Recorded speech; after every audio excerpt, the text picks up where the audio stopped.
nexo tiene un propósito interesante. Es que hay mucha información. Pero mire, cuando Jesús vino, ¿quiénes gobernaban en aquel tiempo? El mundo. ¿Quiénes eran los que gobernaban el mundo cuando Jesús nació? ¿Cuál imperio? El imperio de los romanos. Para los que les gusta un poquito mirar canales de historia, vaya y ponga cómo era el reino o el imperio romano. Y usted va a mirar la crueldad con que trabajaban conquistando países, territorios. Pero ¿sabe cuántos millones de esclavos había en aquel tiempo? Porque en aquel tiempo se tenían esclavos. ¿Sabe cuántos esclavos, millones había? Había 60 millones de esclavos. ¿Y sabe cuánto valía un esclavo?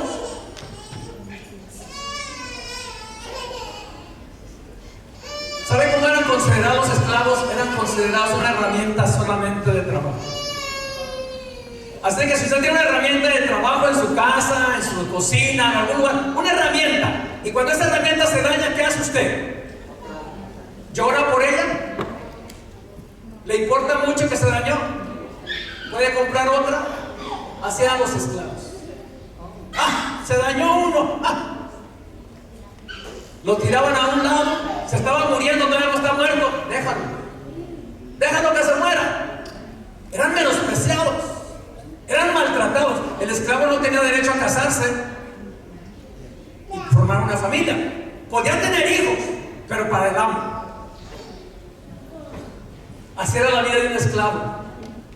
Sus hijos eran de él, eran del amo. Entonces, ¿por qué le cuento esta historia? Porque cuando Jesús nace hay dos pensamientos en aquel tiempo, el de los judíos y el de los griegos. El de los judíos decía que estaban esperando al Mesías, pero cuando Cristo nace, Él es el Mesías.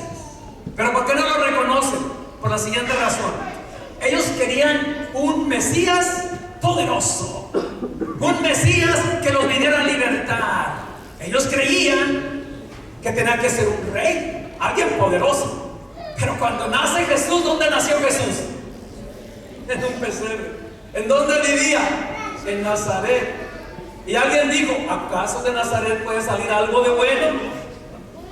Miren cómo menospreciaban a las personas, y Jesús estuvo entre los menospreciados. Por eso quiero llegar a ese punto. El pensamiento judío era: Él no es el Mesías, no lo puede ser. Nació muy pobre, vive en Nazaret, no tiene poder. ¿Y qué predica? La humildad. ¿Qué predica? El amor. Y ellos rechazaban eso. Entonces, ese era el pensamiento judío. Ahora, el pensamiento griego era que una persona que fuera de alta sociedad podía llegar a ser el Mesías, pero no alguien pobre, porque ahora los pobres los tenían como nada. Miren lo que les voy a leer, es lo que estos pensadores griegos decían. Había un sabio, un pensador que escribió esto, se llamaba Celso, en el año 178 después de Cristo. Miren cómo pensaban. Celso escribió acerca de los cristianos.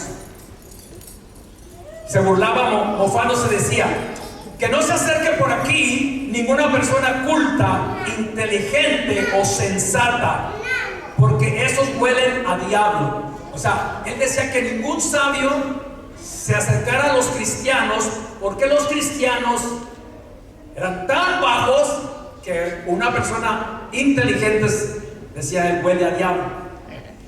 Pero miren lo que decía: pero si hay algún ignorante, sin sentido común, sin cultura, escucha la palabra, o algún idiota, que venga sin miedo, que aquí con los cristianos será bienvenido. Él se burlaba mofándose de los cristianos. Decía: son un enjambre de mosquitos, hormigas saliendo a rastras de su hormiguero, son como unas ranas cantando en un pantano, gente vulgar y analfabeta. Ese era un sabio, Escucha bien, porque al final de la enseñanza dice el Señor que Él escogió a los más viles para avergonzar a los más sabios. Por eso usted y yo no somos cualquier cosa. Nosotros somos gente escogida, nación santa, pueblo adquirido para anunciar las grandezas de la gloria del Señor. ¿A quiénes nos escogió Dios? A los más pequeños. Y por eso lo quiero decir. Quiero que quede esto en su mente. Era tan terrible la forma que pensaban de la gente que aceptaba o seguía a Jesús. Aunque para contradecir ese pensamiento griego, quiero que sepa que usted va a leer en la Biblia que cuando Pablo estaba preso, Pablo mandaba saludos a las iglesias y decía a los romanos: y me saludan a la familia del César, porque algunos se habían convertido. Había mujeres, es más, cuando hablamos ya de los años después de que los discípulos o los apóstoles murieron, hubo gente que eran de descendencia de reyes. Una mujer que estaba casada con un príncipe murió como una mártir porque ella no quiso negar su fe, y la realeza no la quería porque decían que había entrado con la chusma. Entonces vamos para entender ese pensamiento, vamos a entrar a esta pregunta. Jesús vino, Jesús cumplió, Jesús nos ha dado la autoridad. La palabra de Dios dice que nosotros, la iglesia de Cristo, dice: las puertas del infierno no pueden prevalecer ¿contra quién? Contra la iglesia. El mensaje que llevamos es poderoso. Miren, ni el psicólogo te puede cambiar, ni el psiquiatra. Para los enfermos muchas veces ni los doctores. Para los que tienen problemas en hogar, nadie te puede cambiar. Pero ¿qué sucede? Que cuando una persona le da el corazón a Cristo, el Espíritu Santo viene a tu vida y empieza a cambiar todas las cosas. Y alguien que no te conocía antes de ser cristiano, alguien que te conocía antes de ser cristiano, cuando te ve que eres un hombre diferente, una mujer diferente, no lo puede creer, que lo único que hiciste fue creer en Jesús. Creo que se ponga de pie, vamos a leer esta introducción. En 1 Corintios el apóstol Pablo recuerda esto a nosotros. Se lo recordó a la iglesia, pero esto es para nosotros. Dice: recuerden, amados hermanos, que pocos de ustedes eran sabios a los ojos del mundo, o poderosos o ricos, cuando Dios los llamó. Por eso le hago la pregunta: ¿a qué te llamó el Señor? ¿A qué te ha llamado el Señor? Puede ser que tú no eras sabio, puede ser que tú no eras poderoso, puede ser que tú no eras rico. Es más, algunos de ustedes tienen muchas bendiciones, de verdad, o sea, financieras, posesiones, trabajo, inteligencia, tienen muchas habilidades y las pueden usar para hacer dinero. Pero lo más importante en la vida no es hacer dinero, sino saber administrar el dinero. Usar de tu dinero lo que es para ti, porque a muchos que les dé Dios dinero, escuchen bien, a muchos que Dios les dé dinero no nos va a dar para que tú lo tengas para ti, es para compartir. Y la bendición es esta, dice Eclesiastés: la bendición del que es bendecido financieramente es que Dios te dé la sabiduría para saber cuánto es tuyo y cuánto nada más lo vas a administrar. Es una bendición. Bueno, vamos a orar y que Dios abra su entendimiento. ¿A qué te ha llamado el Señor? ¿O a qué te está llamando el Señor? Padre, en esta hora te damos gracias, Dios, por tu palabra. Tu palabra, Señor, es una lámpara que alumbra nuestro camino, es una lámpara que alumbra nuestro entendimiento. Aparte, tu palabra es como una espada, Señor, que corta, que divide, Señor, pero también corta para sanar. Corta lo malo, Señor, y esa herida, aunque cueste un tiempo sanar, pero cuando sane, Señor, vamos a ser libres de muchas adicciones, de muchas situaciones, del carácter, Señor, a veces pesado, Señor, de la mala forma de administrar nuestro tiempo, nuestras finanzas. Hay tanta bendición que yo te pido que cada persona que está aquí, Señor, tu Espíritu hable a su vida, renueve su mente, renueve su corazón para bendición de ellos y de los suyos. En el nombre de Jesús te damos gracias. Y el pueblo de Dios dice: grande es, hermanos, nosotros poder leer la palabra, escuchar la palabra. ¿A cuánto les gusta adorar a Dios? El hombre y la mujer que aprende a adorar a Dios es un hombre que puede tener acceso a una de las cosas más impresionantes e importantes de su vida. La adoración verdadera transforma el corazón del ser humano de una manera que nadie lo puede hacer. El que está deprimido, escúcheme bien, el que está enfermo, el que tiene angustia, el que no sabe ni qué le pasa, se lo voy a decir, si usted aprende a escuchar la alabanza a Dios, pero no nomás escucharla, y se queda a solas en su cuarto y escucha esa alabanza y la empieza a cantar y la empieza como a recitar y a decir, esa alabanza es mi cántico, es mi oración, es mi clamor. Y cuando usted y yo lo hacemos, hermano, hermana, usted va a ser transformado de una manera que usted va a decir, ¿cómo es que sucedió eso? Se me fue el dolor, se me fue la angustia, se me fue la depresión, se me fue la tristeza, porque la presencia de Dios descendió en ese momento cuando usted entró en la adoración. Por eso la palabra de Dios dice que Dios busca adoradores que lo adoren en espíritu y en verdad. Eso es un recordatorio. Pablo le dice, recuerden, amados hermanos, que pocos de ustedes eran sabios a los ojos del mundo. ¿Cuántos te consideraban un hombre sabio importante? ¿Cuántos consideraban a usted una mujer importante? No sé cuántos de verdad, muchas veces yo sí crecí con ¿se puede decir trauma? ¿Se puede decir con un resentimiento? Mis hijas se ríen cuando les cuento, porque digo que una persona me ofendió de una manera que no me lo agarré como un resentimiento para desmoronarme, sino que lo tomé como, ¿qué tal este hombre que se ha creído que me ha dicho eso? Le digo, tú tienes un cerebro de mosca. 8 años trabajando en su empresa, enseñándome a hacer cosas de hombres a un niño de 8 años, y cuando no las podía hacer, el hombre me dice, tú tienes un cerebro de mosca.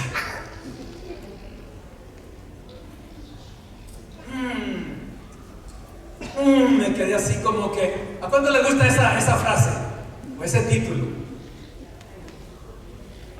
Pero ¿sabe qué? Dentro de mi corazón, y yo hoy puedo decirlo, era Dios que me decía, no, yo te creé a ti para cosas mejores, tú vas a ser el mejor, mira, el mejor trabajador que este hombre ha tenido para tu edad.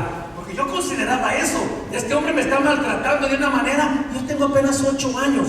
Lo que te quiero decir es que nosotros hemos venido a veces abusados, maltratados. Alguien te dijo, no sirves para nada, tú no vas a ser nunca un hombre, una mujer de bendición. No, o sea, nos han dicho cosas. Pero yo quiero que vean, la palabra de Dios dice que a nosotros Dios nos llama. Y la Biblia dice que nosotros fuimos formados en el vientre de nuestra madre, y Dios ya tenía las cosas preparadas para nosotros que después suceden. Y yo no me gusta cuando una persona me dice, no, es que yo no puedo cambiar, no, es que si usted supiera cómo he vivido yo, no me importa cómo has vivido, no me importa quién te ha maltratado. Lo que yo quiero es que escuches que la palabra de Dios dice que Él te llamó, que eres importante, que tú puedes levantarte, no por tu fuerza, sino por la palabra de Dios, porque la Biblia dice, no es con espada ni con ejército, sino con el Espíritu Santo de Dios. ¿Y qué es lo primero que Dios le da a un hombre, a una mujer que reciba a Cristo? El sello del Espíritu Santo, propiedad de Cristo. Eso no es cualquier cosa.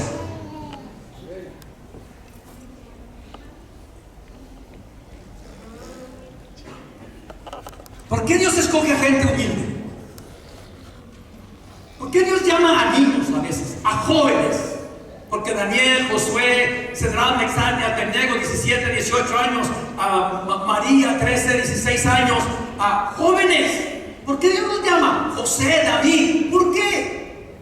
Porque hay un solo propósito: glorificar el poder de Dios en la vida de jóvenes, de niños, de hombres y mujeres que tal vez el mundo dice, esto no sirve. Pero yo le digo que en aquel tiempo, cuando Pablo está predicando, existía mucho esto. Pablo miraba el maltrato, Pablo sabía, y por eso nosotros hoy en día dice que el Señor nos llamó para humillar a los sabios. Lea conmigo. En cambio, Dios eligió lo que el mundo, ¿cómo nos considera el mundo? Esa tu fe, esa tu fe, ese es tu Dios. Hermano, mire, los sabios cuando lleguen delante de Dios, qué vergüenza para ellos. recompensa para ellos. Alguien dijo por allí, usted y yo tenemos que, dígalo, ¿qué tiene usted de Dios? ¿Qué tiene? Ok, tiene la palabra, tiene el Espíritu de Dios, ¿verdad? Tiene la presencia de Dios, ok. Somos el cuerpo de Cristo en la tierra. Somos cualquier cosa. Somos embajadores del reino de Dios. Oiga, ¿qué título? Usted no representa a un país, usted representa al reino de los cielos. Usted representa al Rey de Reyes y al Señor de los Señores. Usted representa al que fue el primero y él es el último, el alfa y la omega, el principio. Mire, no es cualquier cosa. Por eso cuando usted tiene una lucha, una prueba, o que alguien le dijo algo, mire, que se puedan reír, burlar de usted. Yo siempre le digo, dicen así por ahí, ¿verdad? Le pongo la mano y le digo, dale la mano porque yo no te voy a escuchar. Hágale la mano. Eso quiere decir, no te voy a escuchar, no va a penetrar, no me vas a afectar. En cambio, Dios eligió lo que el mundo considera ridículo para avergonzar a los que se creen sabios, y escogió a los débiles que no tienen poder para avergonzar a los poderosos. Hombre o mujer de Dios que tiene los dones del Espíritu Santo, que conoce la palabra de Dios. Mire, hombre o mujer que está aquí, usted tiene un problema, tiene una situación difícil, y usted tiene la palabra de Dios, tiene la oración y tiene el poder de ir a su cuarto y hablar con el papá que usted tiene en el cielo. Y el Señor dice, clámame a mí. ¿Y qué dice? ¿No ande buscando el consejo con el vecino ni con la vecina? ¿Para qué pierde tiempo? ¿Para qué gasta saliva de más? Hable con el Señor, dígale, Señor, aquí estoy, mira, tengo esto. El Señor dice, ya lo sé. Lo sé todo. Antes que salga la palabra a tu boca, ya la conozco. Pero ¿qué quiere Dios? Que tú vengas, hables con Él y le digas, háblame, dime cómo debo de hacer en esta situación. Y cuando usted cree en Dios y usted espera en Dios, las cosas suceden. Entonces cuando dice a los débiles que no tienen poder para avergonzar a los poderosos, yo digo siempre, cuando usted ora por sus hijos, mire, hombre o mujer, usted ora por sus hijos. Si su hijo tiene dificultad de carácter, de esto, del otro, no lo maltrate, ámelo. El amor es poderoso, pero aparte del amor es el hablarle al corazón del hijo, no porque yo creo que yo puedo, sino porque el que está arriba me ha dado autoridad. Y usted le dice al muchachito que, mira, es que hay niños, hermano, hay personas que tienen problemas. El otro día fui a la tienda a comprar unas cosas y estaba una chiquita así, mira, tenía al papá y a la mamá bien parados. Yo quiero esto. Y el papá y la mamá, no, que yo lo quiero. Y le tenían miedo a la chiquita. Dije, caray. Ahora los patos le tiran las escopetas. ¿Ah? Pero ¿sabe por qué? Porque los padres no tienen la autoridad correcta y no hacen lo correcto. Si usted deja a una niña de esa edad que siga así, olvídese, papá. Olvídese, mamá. Porque la mamá es la que más sufre por los hijos que se portan mal. Los papás, yo sé que sufrimos, pero los que más sufren son las madres. ¿De verdad? Dios usa y nos da autoridad a los débiles. Esa autoridad es para poder usar la palabra. Mire, yo no me creo que soy algo. No me creo, soy. Y no lo digo con orgullo de, uy, no. Es que yo solamente sé, como dijo el apóstol Pablo, yo soy quien soy por la gracia de Jesús. Así de que no nos creemos que somos, porque como decimos los mexicanos, aquí nomás mis chicharrones truenan. No, dígalo humildemente. El Señor me dio la autoridad, solamente la ejerzo. Soy instrumento en las manos de Dios. Hijo mío, hija mía, escucha lo que el Señor dice en su palabra. Yo soy tu padre, yo soy tu madre, y es mi responsabilidad enseñarte, no solamente de palabra, de hecho. Esa es una mujer y un hombre de Dios. Y usted va a mirar que esos hijos son diferentes. Esos hijos son amados, pero son disciplinados. El hijo que se deja sin disciplina, dice, vergüenza. Por eso el Señor a nosotros nos deja sin disciplina. Entonces, si usted y yo somos débiles y no éramos sabios, y lo que tenemos es sabiduría de Dios y poder de Dios, entonces ¿por qué me tengo que creer yo que soy algo? O sea, no me creo que soy algo. Soy algo, pero miren lo que dice aquí: el que quiera estar orgulloso de algo, ¿de qué debe estar orgulloso? Que soy de Cristo, que Él me ha limpiado, que Él me ha cambiado, y que tengo su espíritu, y que tengo su palabra. Y por eso la iglesia debe estar unida, porque como iglesia, como cuerpo, nos unimos unos a otros. Y la situación que yo ya pasé te puedo explicar a ti si tú vas por allí. Yo ya pasé por allí, pero confía en el Señor, créele al Señor, Él va a orar, y oramos unos por otros, e intercedemos unos por otros. Por eso lo que estamos planeando para el 2025 como iglesia Nexo es que cada hombre o mujer que Dios te ha llamado, yo te pregunto, ¿a qué te ha llamado? Hay muchos que andan huyendo como Jonás. Por eso las tormentas en su vida no dejan de caer, porque mientras usted no vaya para el rumbo correcto, las tormentas van a llegar. ¿A cuántos les gustan las tormentas? No creo que a muchos. ¿A qué nos llama Dios? ¿A qué nos llama Dios a nosotros como iglesia? A la obediencia, a la bendición. ¿A cuánto les gusta la plata, el dinero, las propiedades? ¿Cree que eso es más importante que un carácter obediente? Porque muchos van, ya llegamos a Estados Unidos, y ahora sí, puro zapatito de marca, teléfono y plata. Hay un hombre que le llamaban el minero. ¿Sabe por qué le llamaban el minero? Porque cargaba, dice, oro en los dientes, plata en la bolsa y plomo en los pies, porque no caminaba rápido. Le llamaban el plomo, el minero, le decía, porque tenía todos los minerales. Era una forma de decirle a esta persona que de verdad este hombre tenía dinero y de verdad que cargaba oro, pero de verdad que para trabajar era medio lento. Y se le puso ese nombre por la descripción que le dije. Entonces, ¿a qué nos llama Dios? A la obediencia. Mira, tú y yo vamos a servir a Dios, tú y yo vamos a crecer en el conocimiento de Dios. Esta es la parte más hermosa de la vida de un creyente, que tú seas transformado. No quiero hablar de Cristo, quiero que vean a Cristo.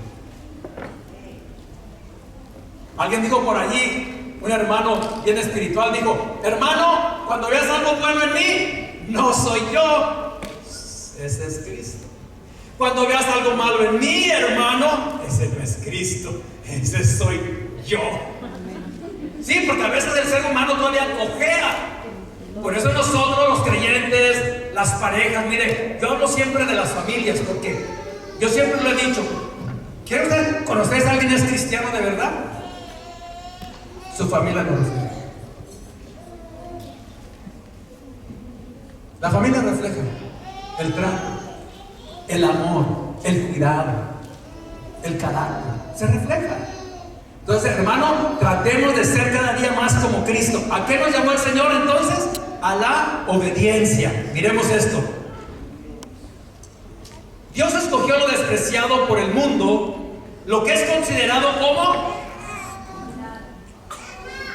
Yo quiero hablar del corazón de algunas personas, porque es mi deber como pastor enseñarte.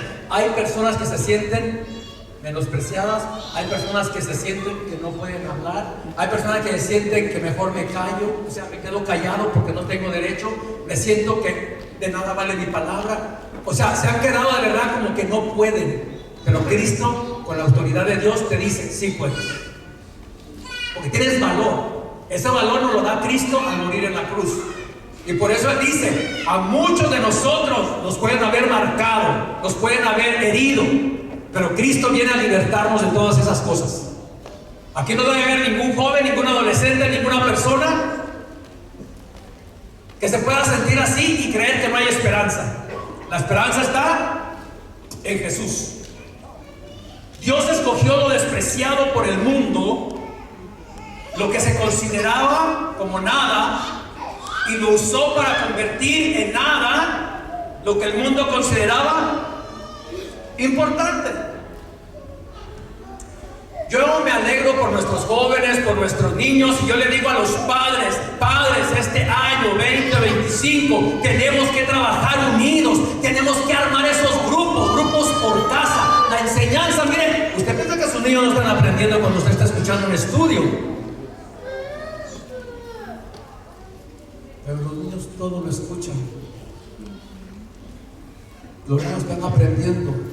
Ahora, la otra parte, que es lo que afirma la enseñanza en sus hijos, es cómo usted habla y cómo los trata a ellos.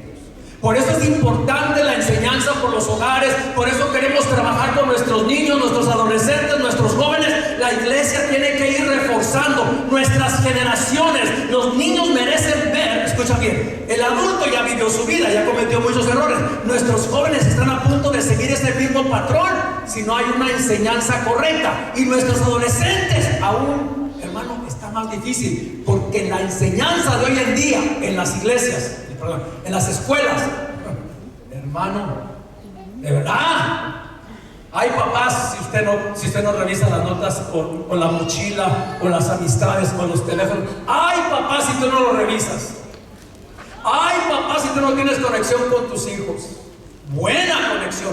¿Cómo son tus amigos? ¿Quiénes son tus amigos? Invítalos aquí, yo quiero hablar con ellos. Los papás tenemos que hacer el escudo alrededor de nuestros hijos y debemos decirle: ¿qué escuchas? ¿Qué te enseñan? ¿Qué hablas? Cuando vas con tus amigos, ¿de qué hablan? Porque mira, los hijos, hermano, están siendo bombardeados. El problema más grave que puedo decir es que si los papás no se interesan en vivir una vida agradable al Señor, ¿cómo la vas a enseñar a tus hijos? Es la verdad.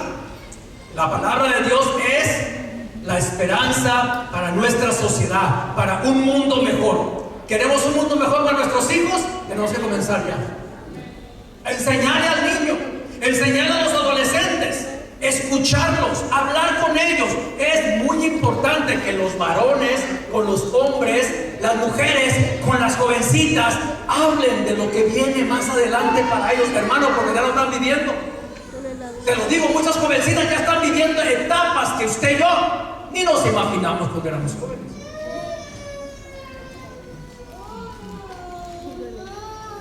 Dios escogió lo despreciado por el mundo, lo que se consideraba como nada, y lo usó para convertir en nada lo que el mundo considera importante.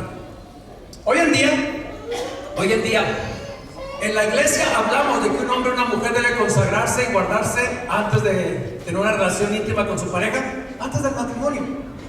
O sea, es lo que enseñamos. Y es una gran bendición para el joven y la jovencita.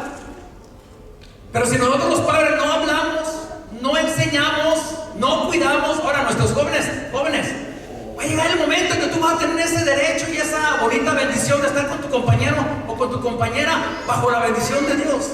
La iglesia tiene que hablarle a nuestros jóvenes: no te desesperes, ya va a llegar el momento. Y después vienen muchos años en esa relación. Así que disfruta tu soltería, disfruta de tu momento de joven, de jovencita, disfrútalo, porque llega el momento en que te casas y ya no hay vuelta de hoja, ¿verdad? Eso creemos la iglesia.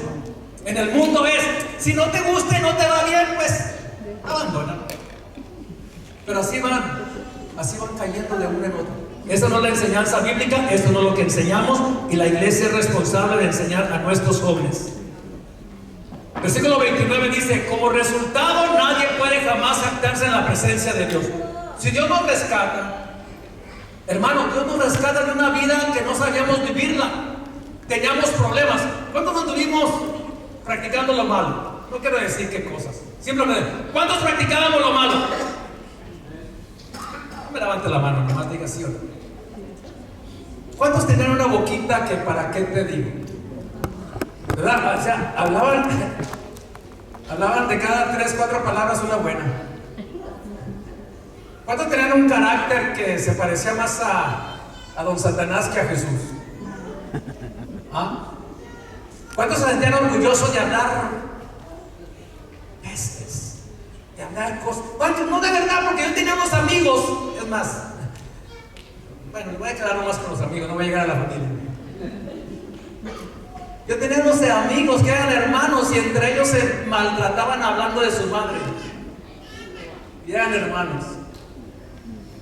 No, lo que le quiero decir, algunos de nosotros cuando yo leo la Biblia dice, algunos de ustedes practicaban tales cosas, pero de allí nos rescató el Señor y ahora somos un pueblo escogido. Ahora somos una nación santa, somos diferentes. ¿Por qué? Porque el Espíritu de Dios vino a nosotros, nos cambió. Y es lo que Dios quiere hacer con los demás. Como resultado, nadie puede jactarse en la presencia de Dios. Otra vez, ¿de qué está orgulloso usted? ¿De qué está orgulloso?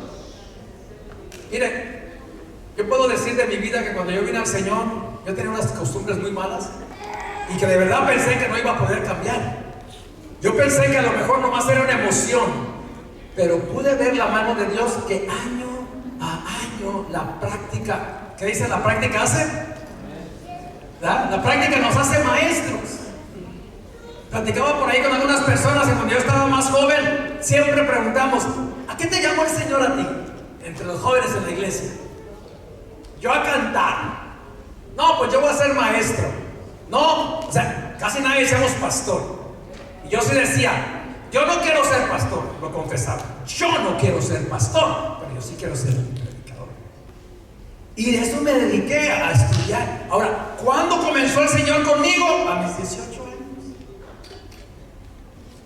Ahora, sus hijos ya están en la iglesia. Mire, papá, ayude a su hijo. La palabra de Dios hace sabio a la gente sencilla.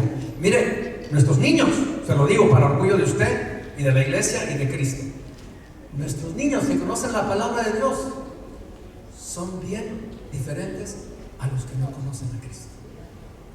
Hablan diferente, se comportan diferente, su semblante es diferente. Y se lo digo, usted, padre, madre, es el que le está dando un ejemplo. Ámelo, cuídele el corazón y cuídele su carácter. Muéstrele que es una persona importante. El que quiera estar orgulloso de algo, que lo esté de ser del Señor. Yo me siento orgulloso de ser cristiano y no me da vergüenza, aunque hay muchos lugares que hoy en día a muchos de ustedes no les gusta decir que son cristianos. Bueno, nunca he confesado que soy cristiano. Siempre he dicho, tengo que demostrarlo. Y ya cuando la gente me pregunta, ¿le hago una pregunta? Sí, hágame una pregunta. ¿Usted es de alguna fe? Ya no dicen fe, ya no dicen cristiano. Ahora dicen, ¿usted es de alguna fe? ¿Por qué me preguntan? Porque usted es diferente, fíjese. Lo veo diferente, habla diferente. Cuando hablamos con usted, se siente diferente. No me gusta nunca decirlo, pero me gusta cuando me lo preguntan. Le digo, sí, Jesús cambió. Por eso digo otra vez, qué bonito es cuando te preguntan que eres diferente, que te ves diferente. Y es que tenemos, es más, olemos. ¿De verdad? Mire, pruébelo. Vaya a un lugar donde la gente es de carácter pesado. Ahí se siente que usted entra así, mire, con una atmósfera como muy cuidadito. No voltees a mirar a nadie. Se siente una atmósfera pesada. Pero cuando usted entra en un lugar cristiano, ¿se acuerda lo que Jesús le dijo a los discípulos? Cuando ustedes vayan a una casa y lleguen a una casa, ¿qué vamos a decir? Paz sea en esta casa. Mire, y los cristianos hemos perdido esa práctica. Pero como usted llega a un lugar, usted lleva la bendición. Dígale al hogar, paz sea esta casa. ¿Qué pasó? ¿Por qué dijo eso? Porque el Señor Jesús, que es mi Señor, me da autoridad y te estoy diciendo que si tú recibes la paz de Cristo, tu vida va a cambiar. Hay gente que sí quiere, es más, mucha gente quiere que los creyentes les hablen de Cristo, pero los creyentes no quieren hablar de Cristo. Había un hombre que decía, Yo vivo al lado de un cristiano, pero siempre he querido que me invite, nunca me invita a su iglesia. Porque hay gente que tiene temor. Pero si usted le dice y le insiste, dígale: hey vecino, vamos a ir a celebrar un día en la casa del Señor, te invito. ¿Y de qué se trata eso? Simplemente dígale así: ven y escucha. Ven y escucha. De verdad, es que eso es todo. Ahora, por eso la gente de la iglesia, cuando venga alguien: hola, ¿cómo está? Bienvenido. ¡Qué gusto! ¿Cómo te llamas? ¿De dónde eres? ¡Amable! Que la gente diga: ¿y esta gente que come? ¿Qué le dan aquí?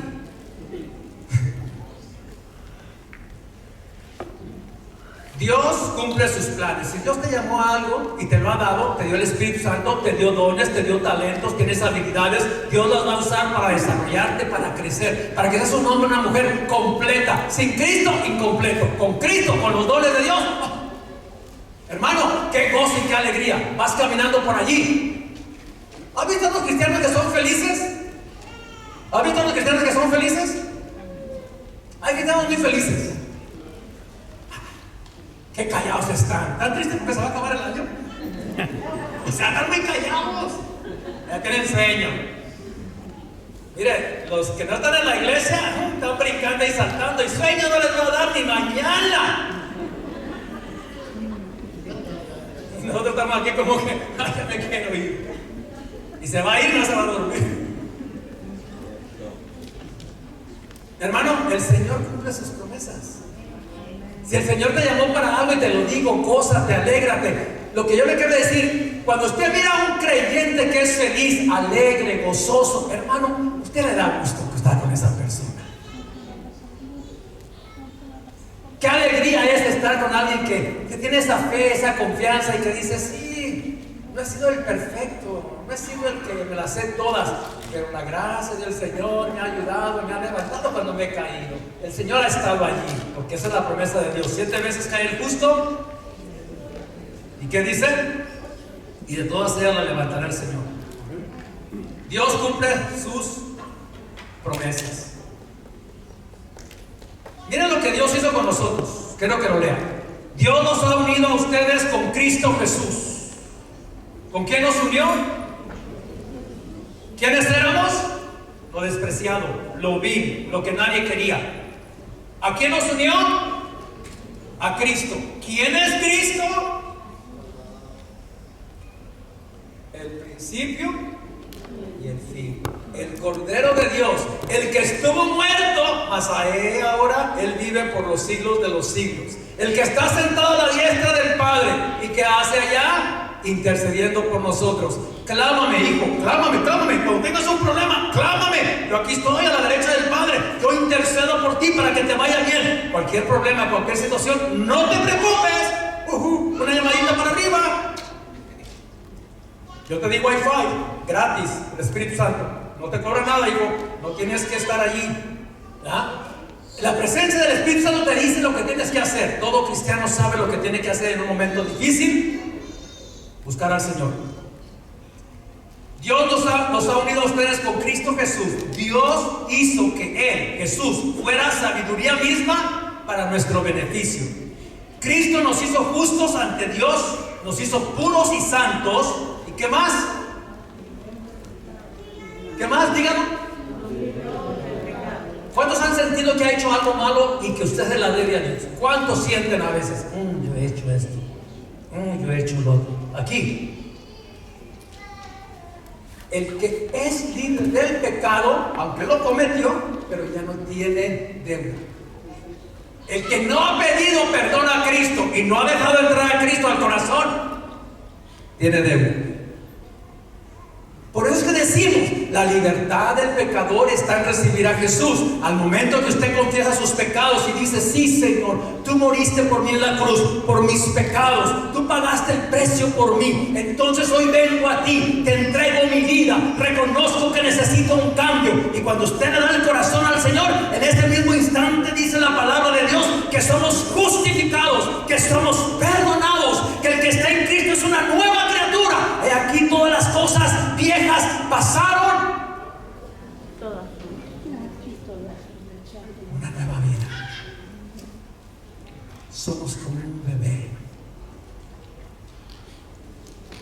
Me encanta esta parte cuando dice: Cristo nos hizo justos ante Dios. No es que nosotros hayamos hecho algo, es que Cristo lo hizo todo. Nos hizo puros y nos hizo santos. Y lo más importante es que ya no somos esclavos del pecado. Ahora tengo a Cristo, ahora tengo la mente de Cristo, ahora tengo el Espíritu de Cristo. La palabra de Dios abunde en vosotros para que hablemos como debemos de hablar, llenos del Espíritu Santo, hermano. ¿Y cómo soy lleno del Espíritu Santo, pastor? Cuando usted busca a Dios en la intimidad, cuando usted adora a Dios, cuando usted lee la palabra. Mire, el que tenga problemas de salud, el que tenga cualquier situación difícil, hay una promesa para que reciba a Jesús.